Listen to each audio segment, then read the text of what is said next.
স্বামী নাকি একটু আগে শরীর খারাপ হয়েছিল, তার কিছুক্ষণ পরেই মারা গেছে।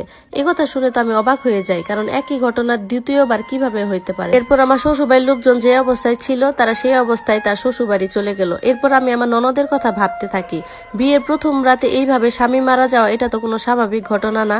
এসব ভাবতে ভাবতে আমি সারা রাত আর ঘুমাতে পারিনি। সকালবেলা আমার শ্বশুরবাড়ির লোকজন আমার ননদকে নিয়ে বাড়িতে চলে আসে। আমি তো ভাবছিলাম সে হয়তো বা কান্নাকাটি করতে করতে আসবে, না, সে তার বিয়ের পোশাকেই ছিল এবং চুপচাপ দাঁড়িয়ে ছিল। তাকে দেখতে স্বাভাবিকই লাগছিল। এর 10-15 দিন পর সে আবার নর্মাল হয়ে যায়, বন্ধু বান্ধবের সাথে বাহিরে যেতে থাকে। আমার শ্বশুরবাড়ির লোকজন তাকে কেউ কিছু বলতো না।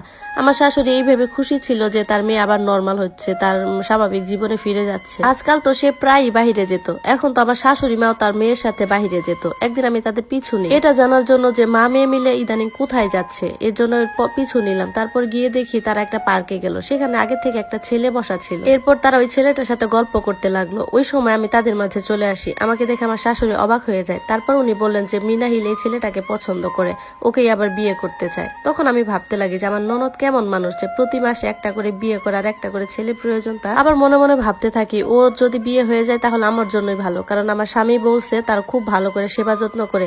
তার পিছনে সময় দিতে দিতে আমি সারাদিন নিজের জন্য কোনো সময় পাই না। এরপর আমার শাশুড়ি মা বাড়ির সবাইকে তার বিয়ের ব্যাপারে জানায়। তাদের বিয়েও ঠিক হয়। বিয়ের আগের দিন রাতে আমার ননদ আবার চাদর মুড়ি দিয়ে কোথাও একটা যাচ্ছে। আমাকে বলে যায় যে ভাবি আমি আধা ঘন্টার মধ্যে চলে আসবো।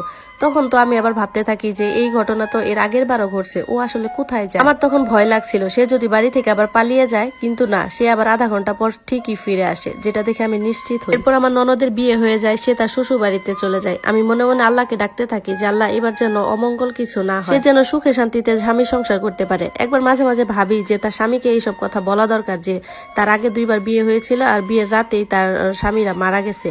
কিন্তু এটাও ভাবি যে এটা তো আমার ননদের হাত নেই, এটা তো কাকতালীয় হতে পারে। কিন্তু এবারও একই ঘটনা ঘটলো। সকালবেলা ফোন এলো যে মিনাহিলের স্বামী মারা গেছে।